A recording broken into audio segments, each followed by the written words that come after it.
Before its eventual release, the Final Fantasy VII Remake was kind of a holy grail for JRPG fans. The original game was both massively successful and incredibly influential, but at the same time, it was pretty quickly surpassed by its successors on the things it innovated most, and in the perceptions of modern gamers, it hasn't aged too well.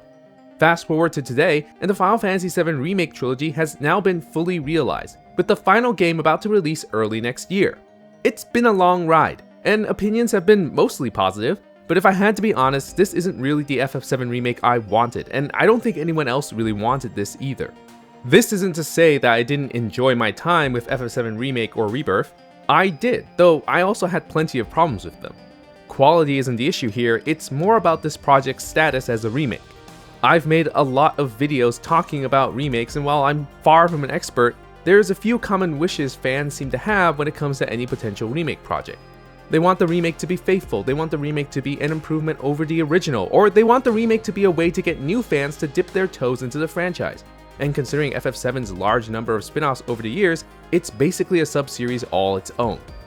Not all of those wishes are necessarily justified or even relevant to the FF7 remake as a whole, but I feel pretty strongly that the trilogy has failed to live up to any of these wishes, and it's not likely to even with Revelation. I'm still trying to fully sort out everything in my mind, but I've been thinking about this ever since I played the first part of the trilogy, and I just have to get it out now.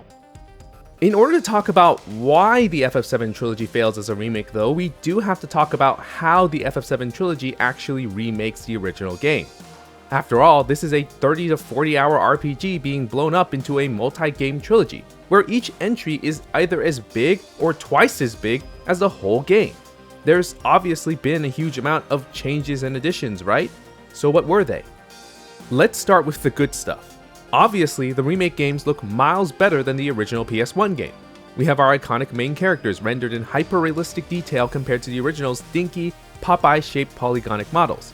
And the small little areas and cities that used to make up the world of FF7 are now blown up into massive cityscapes and sprawling biomes. I still really like the look and feel of classic FF7, but I think there's no denying that the FF7 remakes look amazing, even in an era where hyper-realistic massive world video games are now the expectation rather than the marvel they used to be. I also really like the combat system, as it's the only time, in my opinion, that Square Enix has been successful in hybridizing action combat and RPG combat in a Final Fantasy game. It's a real upgrade from FF15 at the very least, and while FF16 may be more technical as an action game, the remake games provide a better balance between those elements and RPG elements. It has its janky moments for sure, and fans of one or the other will never be satisfied, but at least for me, it's very much the best of both worlds. But then we get to the actual content, which is where we start getting into the game's problems. Since the whole thing was planned to be a trilogy, the question comes up of how the developers justify each segment being its own game. We're in an era where even 40-hour RPGs are the norm, and even sometimes on the shorter side of things. If Square Enix wants each of these entries to stand on their own, they're gonna have to do a lot of expanding. So, let's start by taking a look at FF7 Remake, which covers the Midgar segment of the original game. I replayed the original FF7 myself for the sake of this video, and it only took me 5.5 hours to complete this segment, even while taking my time. Meanwhile, it took me about 32 hours to beat Remake, so just what makes up this huge difference between runtimes? For one, Remake's Midgar is just bigger. It's been blown up into a 2-scale cityscape with sections that can easily take hours to explore. There's a lot of side quests and minigames now as well, and of course, a ton of brand new content that either expands on lore developed through side games and media, or otherwise just gives us a deeper look into our main characters. None of this sounds bad on paper, no. But the way they're implemented in Remake sort of ground on me in a way that made them feel less like cool additions and more like ways to pad out the runtime. And the more they piled on, the more it really began to hurt both the game's pacing, but also the overall game experience itself. While it's true that everything about Midgar is much bigger and more expansive in the remake, the amount of things you can actually do in this new Midgar hasn't really increased proportionally. Square Enix's reimagining of Midgar into this staggering cyberpunk scrap heap metropolis is definitely impressive, and there's no denying that a lot of design work and man hours went into crafting this magnificent marvel. Unfortunately, there isn't much you can actually do in this massive city. There's no real incentive to explore, and very few of the NPCs can even be talked to. Ambient dialogue is the best you can get. It's certainly impressive to look at, as are many of the vistas you can find in the remakes, but that's all you can really do. Look at it. Well, there are the side quests and minigames, I suppose, but to be honest, they aren't much of a plus for me. The side quests, for one, are pretty boring. They're clearly meant as a way to flesh out the world of Midgar and interact with people that aren't established and known characters, but the actual quests themselves are perfunctory at best and a waste of my time at worst. The minigames, meanwhile, can vary between fun time killers or annoying chores. It's a subjective judgment, of course, but I can't say it doesn't accurately represent my experience with them. This philosophy has been applied to the main story content as well, as every segment from the original game has been massively lengthened. Some of this can be justified as compensating for the expanded scope of the remade Midgar, but it's easy to start feeling like the game is being stretched out to its very limits.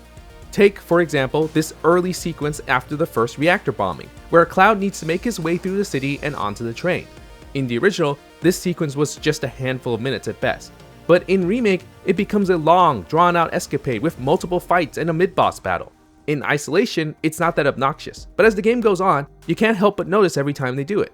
Whether it's bosses with too many phases or dungeons with too many areas, I can't help feeling like the developers were doing their level best to stretch things out wherever they could. Not all of this stretching is unwarranted, I suppose. Sector 5, for example, was a genuinely uninteresting area in the original, but in the remake it's a fully realized dungeon. The tunnel segment was a little overwhelming, I suppose, but the dungeon itself was actually a pretty neat addition. Then you have segments like the new section in the train graveyard, which just feels like an oddly placed filler episode. Sure, the train graveyard wasn't much to speak of in the original either, but the added content isn't exactly giving us anything other than extra runtime. All things said, I couldn't help but feel like most of what Remake tried to offer me was filler. But surely Rebirth would fix those problems, wouldn't it? I mean, it's covering a lot more of FF7's story, so surely there wouldn't be as much of a need for padding. This would be true if Rebirth was about as long as Remake was, but instead it is twice or even 3 times as long, depending on how long you're willing to engage with everything the game throws at you. In some ways, that extra length is justified. With more areas and cities to visit and explore, this section of FF7 is reimagined as an open-world RPG, with tons of activities and points of interest to explore. For the most part though, Rebirth still falls into making the same mistakes Remake does, and possibly even worse ones in turn.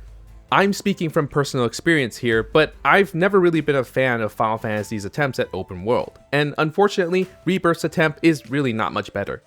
The game essentially just drops a bunch of busy work for you all over the map, and while you could just ignore most of it, a lot of the rewards locked behind that busy work can actually be vital.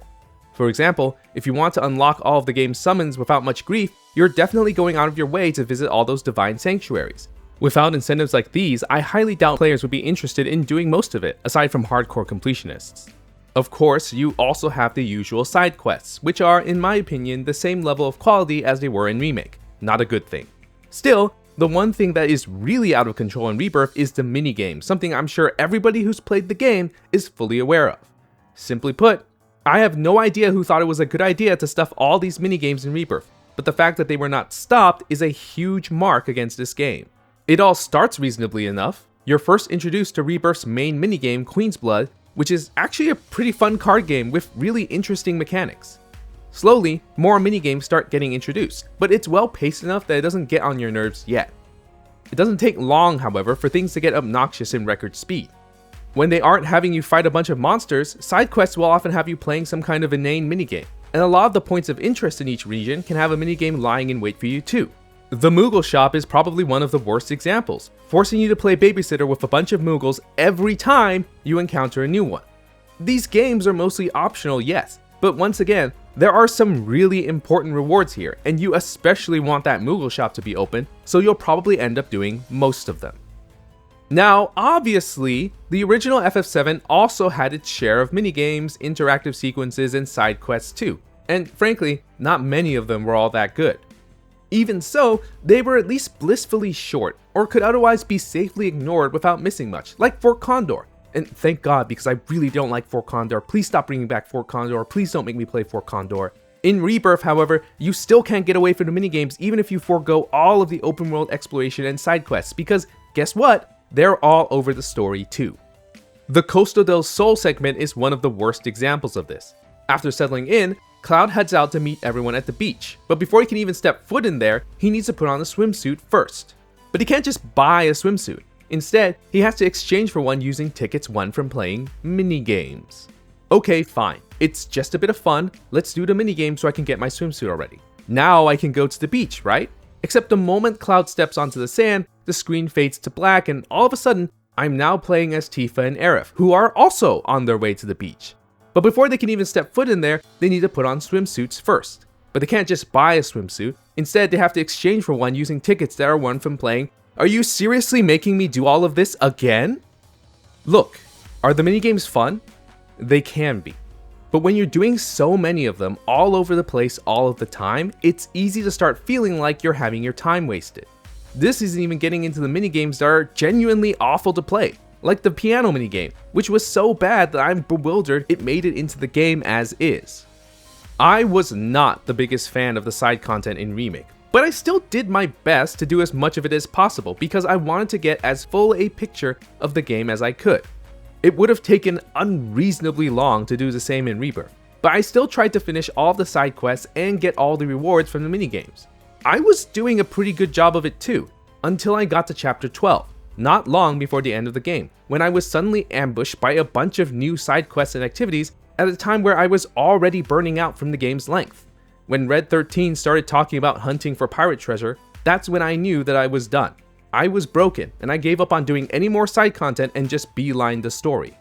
This still took an incredibly long time because just like Remake, Rebirth also goes out of its way to expand every story beat it covers from the original game. Some of it is warranted, but the game is already so long with everything mentioned before that it just feels too egregious. I liked playing Rebirth, but at some point I started wanting it to be over long before it was actually going to be. At this point, I think it's pretty clear that pacing was a really big issue for me with these remakes. Still, surely the story is perfectly reimagined for the modern game experience, right? I mean, it's already one of the most praised stories in video games. How can they screw it up? You wouldn't even be necessarily wrong to think that way. Most of the remake game's story is fairly faithfully remastered from the original, and Square Enix's cutting-edge graphical techniques only make it look even better.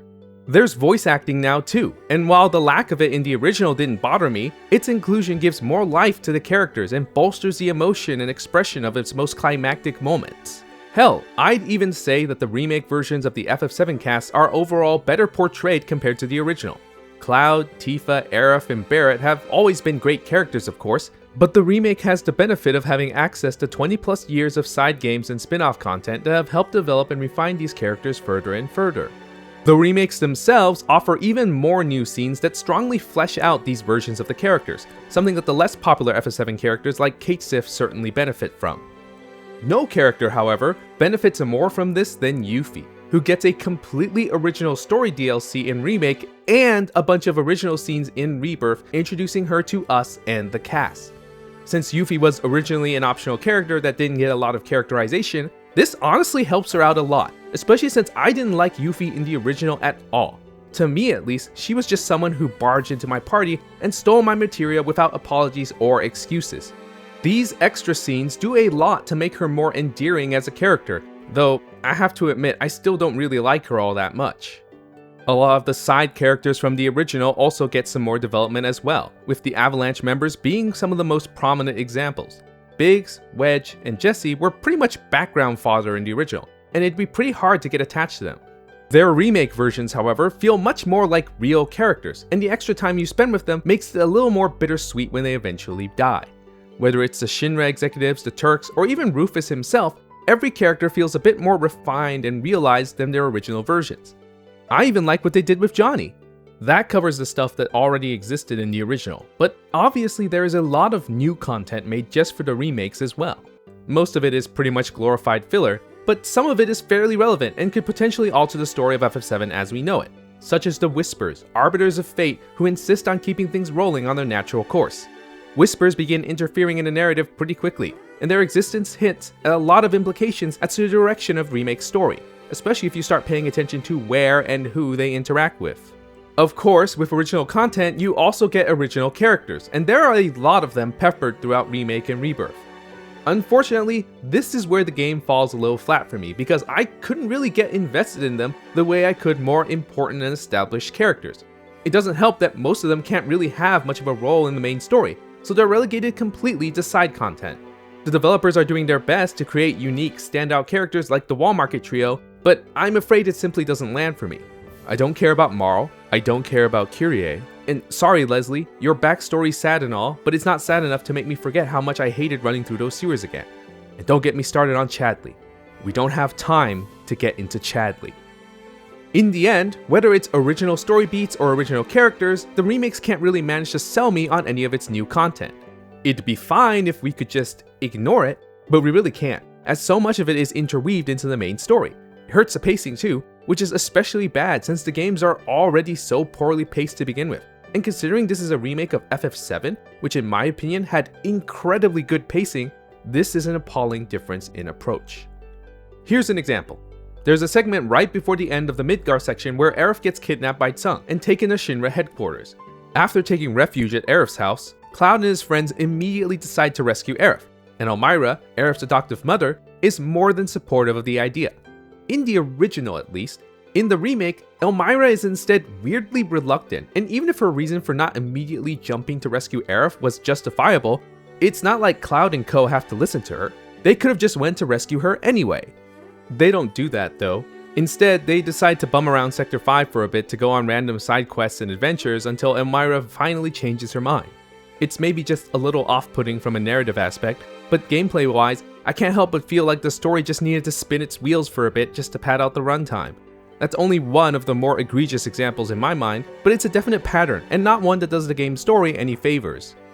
Still, when it comes to the major story beats, we are still getting them pretty faithfully in the remakes. However, we're also getting a lot of changes, additions, and adjustments that are questionable at best. Nothing too egregious, I suppose, but they do give off the air that there's a near certain expectation from the developers that anyone playing this game was going to be someone who had played and loved the original. On the one hand, that expectation means there are a lot of moments in the FF7 remakes that lovingly call back to the original. If there's a mimetic or beloved moment in FF7, the remakes either make open reference to it or reimagine it as a massive spectacle. Playing the games back to back with the original, I was honestly surprised by how often I'd see little moments brought back and remastered for the remakes. On the other hand, that same expectation means the FF7 remakes are really weird to play through if you've never played the original at all. The aforementioned whispers, for example, come to interfere whenever events are going off track from the original story. That's something that's pretty obvious to anyone who's already played the games, but if that's not you, I'm sure you're more than a little confused. In FF7 Remake though, it probably isn't much of a problem yet. It's the first part of the trilogy, and the big reveals aren't ready to drop, so newcomers probably just assume things will be explained better later. But then you get to Rebirth, and I think that's where the devs start assuming anyone playing is an FF7 fan, because they just start spoiling the game's story wholesale. Here's an example. In the original FF7, Cloud's deteriorating mental state and disjointed memories are a major plot point and reveal, with the Nibelheim story being a big hint to this. In that story, Cloud recounts returning to his home village, reuniting with Tifa, and witnessing Sephiroth's downfall. We get this flashback relatively early in the game, right after Midgar, but it isn't until the last third of the game that Tifa finally reveals that she does not remember things the way he does. In Rebirth, Tifa makes this revelation right after Cloud finishes recounting the events of Nibelheim. Why does she say this here? I suppose it's a way to build tension and create questions for the player, since the actual reveal wouldn't happen for literal years, but to me it just feels like the devs thought there wasn't any need to hide these big story revelations since, well, most people playing had likely played the original anyway. There are a lot of moments like this all over Rebirth, and a lot of them are clearly spoilers even if you haven't played the original. Then there's the theory that the entire story of the trilogy is meant to be a sequel to FF7 rather than a remake. The whispers are supposed to be a pretty obvious hint to this considering they're preserving the timeline shtick, but Rebirth introducing multiple timelines and worlds also make it clear that something weird is happening here, and it's messing with the story as we know it. And don't even get me started on the whole Zack subplot. I personally do not subscribe to the idea that FF7's story was too complicated or hard to follow, a narrative I saw parodied a lot during the 2000s, but the Remake Trilogy is doing its best to make that reputation a reality. Your mileage may vary on how interesting or worthwhile these plot elements are, but you have to admit that all of this is pretty hostile to newcomers, and it's not doing a lot to make things super interesting even to people that have already played the original. I only harp on this because for a lot of people, playing older games is simply not that appealing. Legendary as FF7 is, it'll soon be 30 years since the game first released, and younger gamers won't necessarily be chomping at the bit to play it in its original form. And remember, a lot of the reason why people wanted a remake to begin with was because of how badly it aged. While it's true that the Remake Trilogy looks much better than the original, you can't deny that the story experience isn't really ideal to show to fresh eyes. In fact, even fans of the remakes recommend that people play the original first, and while it's not bad advice, it bodes poorly on the trilogy's status as a remake. All this being said, even if you don't necessarily agree with me, I feel like I've done enough to explain why I think the FF7 trilogy has failed as a remake. You might say it's a bit too early to say this with Revelation not even out yet, but I think there's enough issues with the first two games that I think I can call it early. It isn't an improvement over the original, and it isn't a really good option to recommend to newcomers either. The games are good for sure, but at the end of the day, I can't really say that this is what I want a remake to be. Still, while the FF7 remakes don't achieve the standard goals of a remake, at least in my opinion, those aren't necessarily the only reasons to make a remake. Every project has its aims, and in my opinion, the team behind the remakes had another goal in mind that they really wanted to land. So what was it? I want to mention at this point that the FF7 Remake Trilogy is being helmed not just by the legendary directors and producers that developed the original FF7, but also tons of fans of the original game who grew up to become game developers themselves. Every blurb from the members of the FF7 Remake development team invariably includes a mention of them being a fan of the game. And anyone who's actually played through the games knows that they are neither exaggerating it nor embellishing it for the sake of appearances. This is a game made by FF7 fans for FF7 fans, and that is undeniable to me. But if that's the case, then why isn't the FF7 Remake Trilogy the perfect reimagining of the iconic classic? If they love the game this much, surely they'd do their best to make sure the game is as good as possible. But I actually think it's the opposite. If the FF7 remakes are lackluster in any way, it's not because the developers lack love for the original, rather, it's because they love the original too much and weren't willing to put limits on that love when it came to making the game. To explain what I mean by this, let's bring up some numbers. It took me 32 hours to beat FF7 Remake. Rebirth, meanwhile, took me twice as long at 66 hours. That alone is already 98 hours, more than twice as long as it would take most people to get through the original. And we still have a whole other game to get through before we're done. From what we've seen already, Revelation looks to be even bigger than Rebirth was, so who knows how long the whole experience will be by the end of things. Now, maybe you're a die-hard fan of FF7, in which case, this probably sounds like heaven on earth. Spending hundreds of hours going on adventures with Cloud and all of your faves? What could be better? Unfortunately, I personally do not love FF7 enough to say the same. To be honest, it was probably never in the cards for me. When the game first released, I was just too young to be into JRPGs like that, and when I was old enough, it was too far behind to be a priority to me, especially since I maybe had 2 chances to get a game per year. I didn't play FF7 until I was well into my 20s, and at that point, it was impossible for it to have had the impact on me it has had on everyone else. Of course, that doesn't mean I don't understand why FF7 is so acclaimed and beloved. The level of cinematography is genuinely still awe-inspiring, even after decades of innovation. And while there's a lot of jank here and there, overall, the experience of playing OG FF7 is honestly fantastic and surprisingly well-paced. I found the story to be particularly top-notch as well, with a surprising amount of heart and emotion. A lot of these aspects still exist in the FF7 Remake Trilogy. However, that sense of economy and pacing is long gone, and everything that is acclaimed about the original is taken and blown up into ridiculous proportions. If the remakes feel like a game made by fans, it's entirely because of this over-love, which spotlights every little moment from the original to absolute excess. And it sucks because I do like FF7, and seeing it be readapted to this in what's probably going to be the only attempt at remaking the game in a long while just isn't what I want. Excess is a very key word here, and there's no better symbol of that excess than the fact that this entire project is a trilogy of games. I mean, a trilogy? FF7's story is quite an epic, and yes, there's not only been a lot of expansion of the lore over the years, but also a lot of chances to develop elements that were left uncooked in the original. Even so, there's not so much of it that you could put together a whole trilogy, especially one where each game runs as long or longer than the original. To be honest, this whole project just reminds me a bit too much of the Hobbit films, another trilogy that bit off way more than it could chew. Despite the original novel being shorter than each of the Lord of the Rings' 3 volumes, Peter Jackson and co. still tried to stretch it out to its very limits. To be fair, the Hobbit movies did end up being some of the highest grossing films of all time, probably because of die-hard Lord of the Rings fans, though don't ask about those review scores. I would never say that the FF7 trilogy was made with the same kind of money-minded logic, but I do think that the developers and Square Enix did want the remakes to be seen as some kind of ambitious, once-in-a-lifetime project.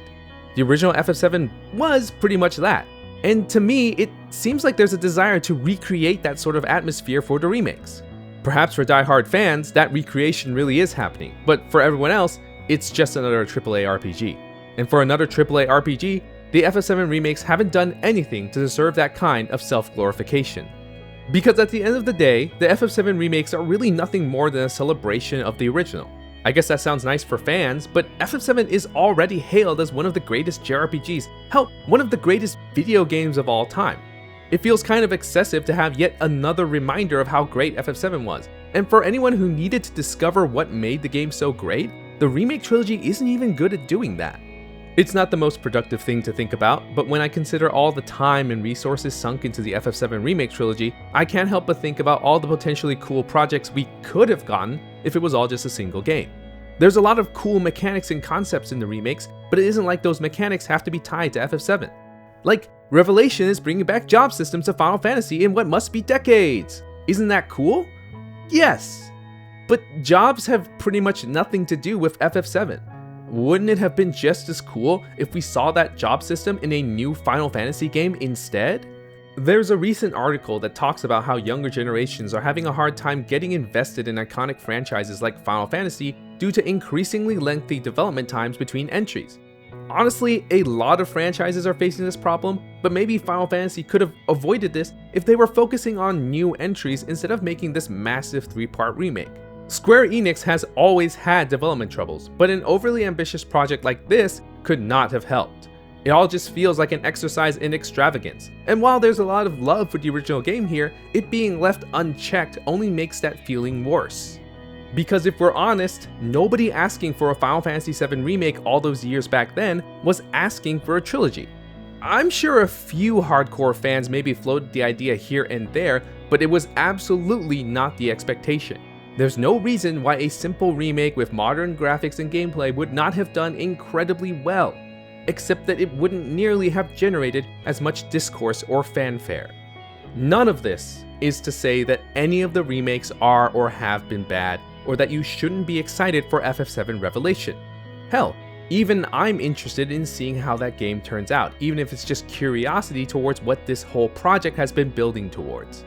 Still, even if Revelation turns out to be one of the greatest RPGs ever made, I don't think it'll change the fact that this project has been one of the most awkward and excessive ways to remake a game, and we could have had it better. Still, I know for a fact that a lot of people are going to disagree with me on this, and that's totally fine. I'm more than ready to be ripped a new one. If you're gonna do it though, at least do it in the comments below. I'd love to hear what everyone else thinks. Subscribe if you want to see what else I've got coming up next.